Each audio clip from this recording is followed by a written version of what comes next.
नमस्कार विद्यार्थी मित्रांनो, सर्वांचं वेलकम आहे आपल्या यूट्यूब चॅनलवरती. बघा, क्वेश्चन ॲनालिसिस सिरीजमध्ये आजचा हा आपला 20वा पार्ट आहे, जो की 10, 11 आणि 12 तारखेला जी एक्झाम होणार आहे मुंबईची पोलीस भरतीची, त्यासाठी अत्यंत उपयुक्त असे आपण करंट अफेअर आणि GK GSचे क्वेश्चन इथे घेऊन आलेलो आहेत. तर बघा, आजचा पहिला क्वेश्चन आहे, महाराष्ट्र राज्याच्या नगरविकास आणि गृहनिर्माण मंत्रीपदी कोणाची निवड झाली आहे?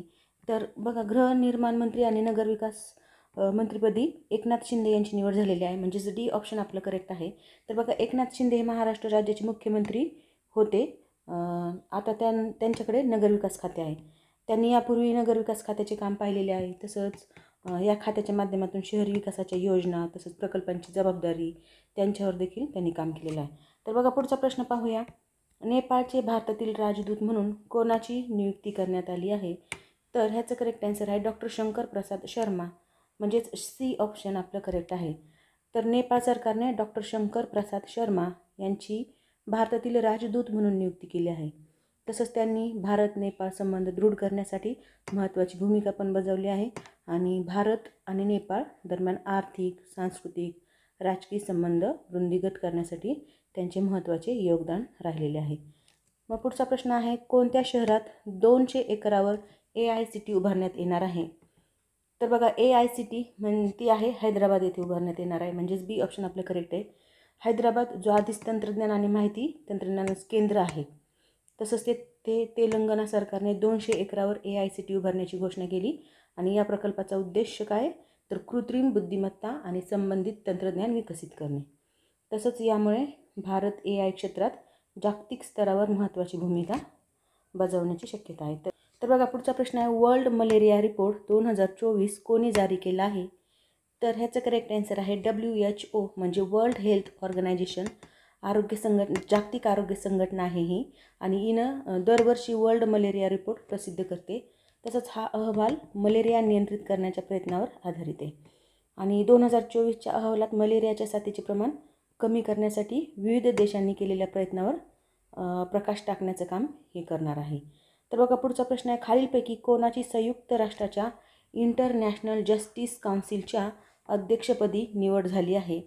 तर ह्याचं करेक्ट आन्सर आहे न्यायमूर्ती मदन बी लोकूर, म्हणजेच बी ऑप्शन आपलं करेक्ट आहे.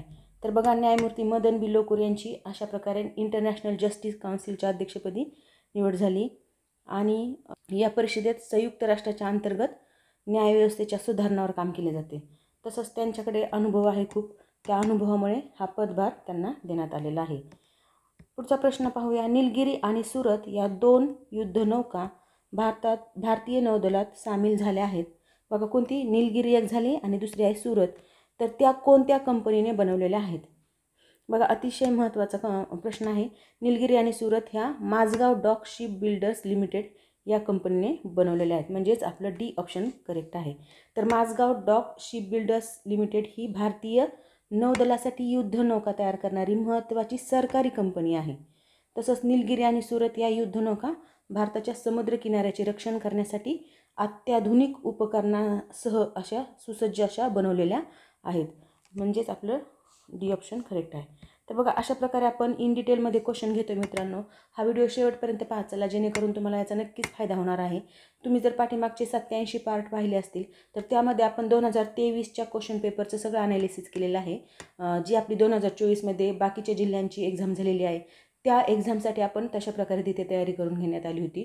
तर आत्ता जी आपण ही सिरीज चालू केलेली आहे खास करून मुंबईच्या मुलांसाठी, तर यामध्ये आपण आत्ता जे पेपर झालेले आहेत 2024चे, त्याच्यातले भरपूर क्वेश्चन इथे ॲड केलेले आहेत, जेणेकरून तुम्हाला याचा नक्कीच फायदा होईल. आणि तुम्हाला तर हे माहीतच आहे की पोलीस भरतीच्या एक्झाममध्ये खूप सारे रिपीट क्वेश्चन असतात किंवा ह्याच अँगलने विचारलेले क्वेश्चन असतात, म्हणून आपण अशा प्रकारे इथे अपडेट करंट अफेअर तिथे केलेलं आहे आणि क्वेश्चन फ्रेम केलेले आहेत. तर बघा, पुढचा प्रश्न आहे, विश्व पॅरा ॲथलीट्स अजिंक्यपद 2025 स्पर्धेचे आयोजन कोठे करण्यात आलेलं आहे?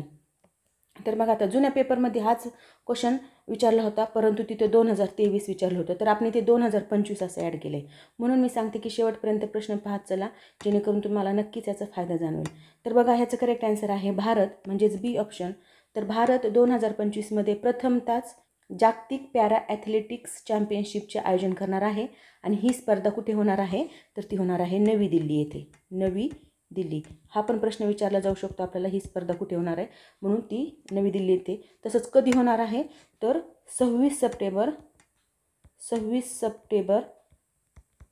ते 5 ऑक्टोबर 2025 ही स्पर्धा होणार आहे.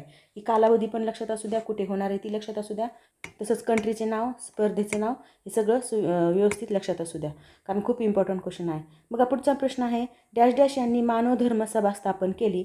तर मानव धर्मसभा दादोबा पांडुरंग तरखडकर यांनी स्थापन केली, म्हणजेच फर्स्ट ऑप्शन आपलं करेक्ट आहे. दादोबा पांडुरंग तरखडकर आणि दुर्गाराम मंछाराम बघा यांनी 22 जून 1844 रोजी, कधी 22 जून 1844 रोजी, कुठे तर सुरत येथे, सुरत हे नाव पण लक्षात असू द्या, कुठे विचारतात, डेट विचारतात, तसंच कोणी स्थापन केली हे देखील विचारतात, किंवा कधी कधी दादोबा पांडुरंगसोबत अजून कोण होतं हे पण विचारलं जाऊ शकतं. तर दादोबा पांडुरंगसोबत अजून कोण होतं तर दुर्गाराम मंछाराम हे नाव देखील लक्षात असू द्या. आणि या संस्थेचे उद्दिष्ट काय होतं तर धार्मिक पाखंडपणा दूर करणे आणि समाज सुधारणा करणे, अशा प्रकारे त्याचं उद्देश होता. तर बघा पुढचा प्रश्न पाहूया आता.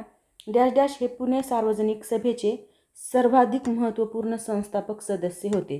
तर पुणे सार्वजनिक सभेबद्दल आपण पाठीमागच्या व्हिडिओमध्ये डिटेलमध्ये माहिती दिली. पुणे सार्वजनिक सभा कुठे स्थापन झाली, केव्हा झाली आणि कोणी केली. तर ह्यांनी काय विचारले आता, सर्वाधिक महत्त्वपूर्ण संस्थापक सदस्य कोण होते. तर ह्याचं करेक्ट आन्सर आहे GV जोशी, म्हणजेच 4 नंबरचं ऑप्शन आपलं करेक्ट आहे.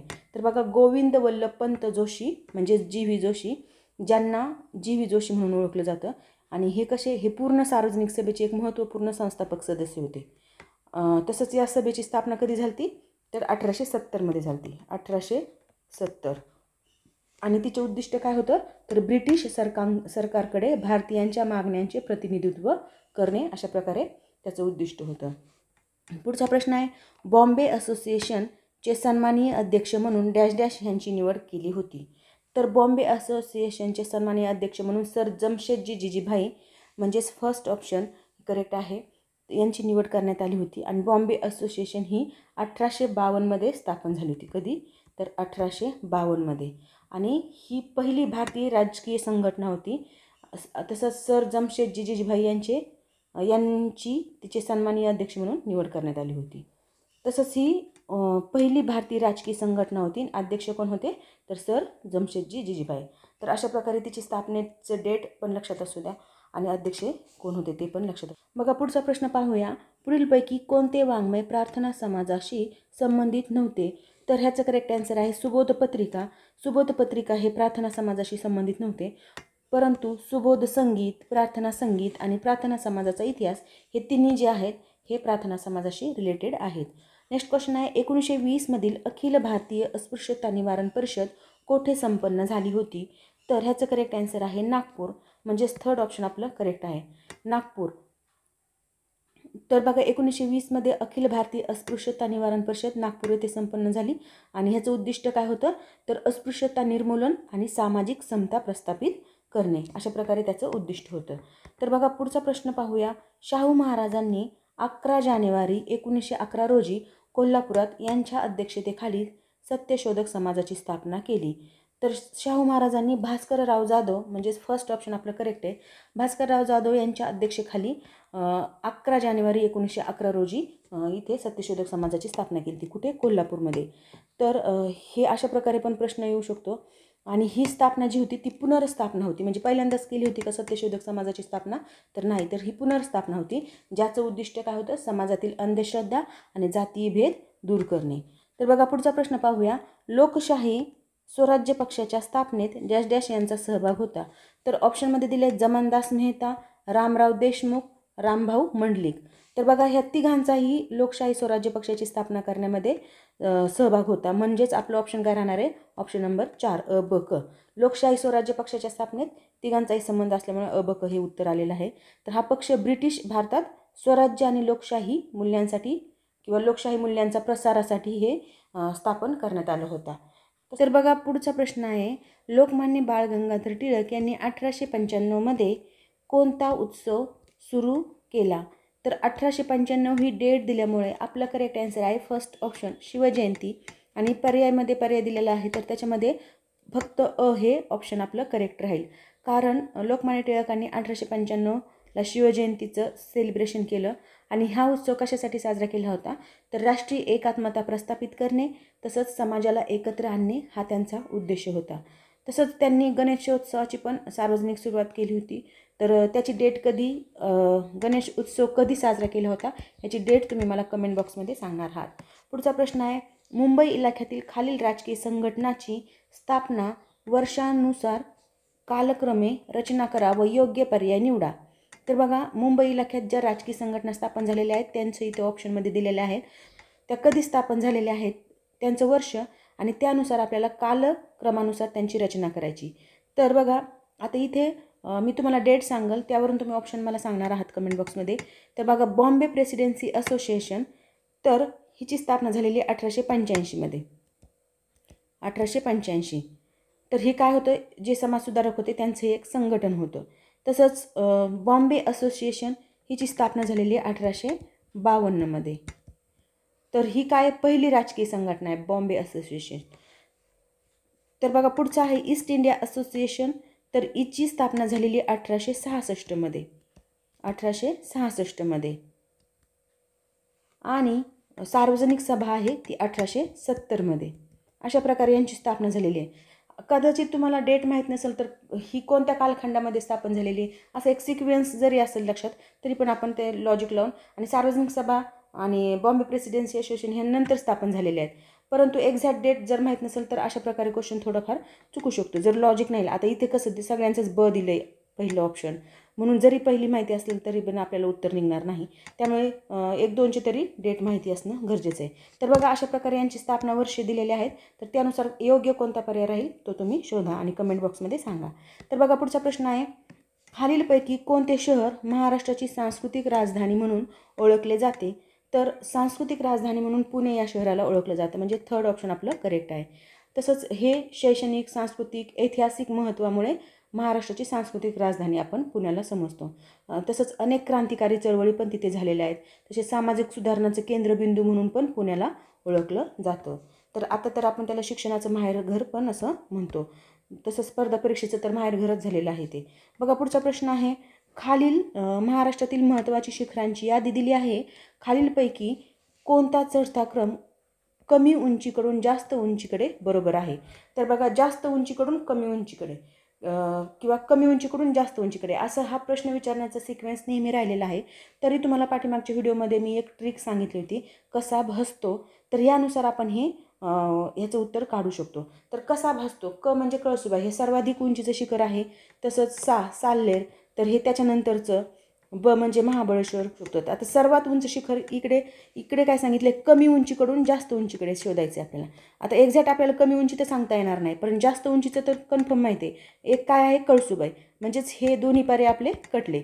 कळसुबाई 1 नंबरला घेतलं तर स म्हणजे काय, साल्हेर. तर बघा, 2 नंबरला साल्हेर येते, म्हणजेच आपलं उत्तर काय असणार आहे, तर 2 नंबरचा पर्याय आपला करेक्ट असणार आहे. कारण ब हसतो. आता बाकीचे जरी नाही आले तरी पण हे 2 तर परफेक्ट आलेत ना, जे की इथे 2 नाहीत परफेक्ट, आणि हे त्र्यंबकेश्वर तर नाहीच आहे. म्हणजे 2 पर्याय कटले आणि हा 1 नंबरचा पर्याय देखील कटला, म्हणजेच आपलं 2 नंबरचं उत्तर इथे करेक्ट आहे. तर बघा, यांची उंची पण माहिती असणं गरजेचं असेल, तुम्हाला वाटत असेल तर बघा, यांची उंची लिहून घ्या. कळसुबाईचं आहे 1646 मीटर. तसंच साल्हेर किती उंचीचं आहे, तर साल्हेरची उंची आहे 1567 मीटर. आणि सप्तशृंगीची उंची आहे 1416 मीटर. तसंच त्र्यंबकेश्वरची उंची आहे 1290. अशा प्रकारे कमी उंचीकडून जास्त उंचीकडे हा सिक्वेन्स योग्य आहे. पुढचा प्रश्न पाहूया, महाराष्ट्राची किनारपट्टी म्हणून ओळखली जाते. तर महाराष्ट्राची किनारपट्टी काय म्हणून ओळखली जाते, कारवार किनारा, मलबार किनारा, कोकण किनारा की उत्कल किनारा. तर ह्याचं करेक्ट आन्सर आहे 3 नंबरचा पर्याय, कोकण किनारा म्हणून ओळखलं जातं. तसंच हा महाराष्ट्राचा पश्चिम भागात कुठे अरबी समुद्राला लागून आहे आणि या भागात पर्यटनासाठी अनेक प्रसिद्ध ठिकाणं आहेत, जसं की गणपतीपुळे आहे, अलिबाग आहे, रत्नागिरी, मालवण, हे भरपूर असे ठिकाणं आहेत जे की पर्यटनासाठी देखील प्रसिद्ध आहे. आणि ही महाराष्ट्राची किनारपट्टी, जर खाली ऑप्शन असते दंतूर, सरळ किनारा किंवा असं, तर आपली किनारपट्टी कशी दंतूर प्रकारची आहे. तसंच पुढचा प्रश्न पाहूया. तोरणमाळ हे थंड हवेचे ठिकाण खालीलपैकी कोणत्या जिल्ह्यात आहे? तर ह्याचं करेक्ट आन्सर आहे नंदुरबार, म्हणजेच थर्ड ऑप्शन आपलं इथे करेक्ट आहे. तोरणमाळ महाराष्ट्रातील नंदुरबार जिल्ह्यात प्रसिद्ध थंड हवेचे ठिकाण आहे आणि हे कोणत्या पर्वतरांगेमध्ये आहे? तर सातपुडा पर्वतरांगेत आहे. नेक्स्ट क्वेश्चन पाहूया. महाराष्ट्रातील खालीलपैकी कोणत्या जिल्ह्यात सर्वात कमी तालुके आहेत? तर सर्वात कमी तालुके धुळे जिल्ह्यात आहेत, म्हणजेच थर्ड ऑप्शन आपलं करेक्ट आहे. धुळे जिल्ह्यात फक्त 4 तालुके आहेत. किती? 4. ते कोणते कोणते? धुळे एक आहे, नंतर शिरपूर, सिंदखेड, साक्री, हे 4 तालुके धुळे जिल्ह्यात आहेत. त्यामुळे तो महाराष्ट्रातला सर्वात कमी तालुके असलेला जिल्हा आहे. बघा नेक्स्ट क्वेश्चन आहे. अहेरी, कोरची, मुलचेरा इथे डॅश डॅश हे तालुके गडचिरोली जिल्ह्यात आहेत, असा हा क्वेश्चन आहे. इथे थोडी प्रिंट मिस्टेक झाली. तर बघा अहेरी, कोरची, मुलचेरा आणि अजून डॅशमध्ये कोणता तालुका आहे जो की गडचिरोली जिल्ह्यात आहे? तर ह्याचं करेक्ट आन्सर आहे धानोरा, म्हणजेच फर्स्ट ऑप्शन. अहेरी, कोरची, मुलचेरा आणि धानोरा हे सर्व गडचिरोली जिल्ह्यातील तालुके आहेत. हा जिल्हा महाराष्ट्राच्या कुठे? तर एकदम पूर्व भागात असून नक्षलग्रस्त क्षेत्र म्हणून याची ओळख आहे. नेक्स्ट क्वेश्चन आहे. लाव्हाच्या उद्रेकाच्या वेळी जो वायू बाहेर पडतो त्या ठिकाणी पोकळ्या निर्माण होतात. अशा पोकळ्यांनी युक्त खडकास कोणता खडक म्हणतात? तर ह्याचं करेक्ट आन्सर आहे कुहरी खडक, म्हणजेच थर्ड ऑप्शन आपलं बरोबर आहे. तर ते लाव्यामुळं काय होतं?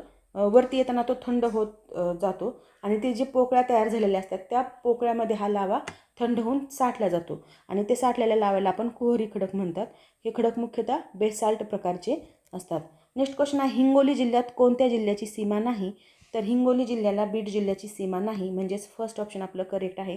परभणी, नांदेड आणि वाशिम जिल्ह्याची सीमा आहे, फक्त बीड जिल्ह्याची नाही. तर बघा मित्रांनो, अशा प्रकारे आपण इथे 25 क्वेश्चन आणि त्याचे इन डिटेलमध्ये ॲनालिसिस पाहिलेलं आहे. तर बघा, व्हिडिओ आवडत असतील तर नक्कीच लाईक करा, शेअर करा. तुमच्या मित्रांनाही त्याचा फायदा होऊ द्या. जरासं होता होईल तेवढं जास्तीत जास्त शेअर करा मित्रांनो, कारण हा व्हिडिओ सगळ्यांपर्यंत पोहोचू द्या. आपण खूप मेहनत घेऊन अशा प्रकारे ते व्हिडिओ बनवत आहोत जे की तुमच्याही फायद्याचे आहेत. त्यामुळे जास्तीत जास्त शेअर करा. Thank you very much.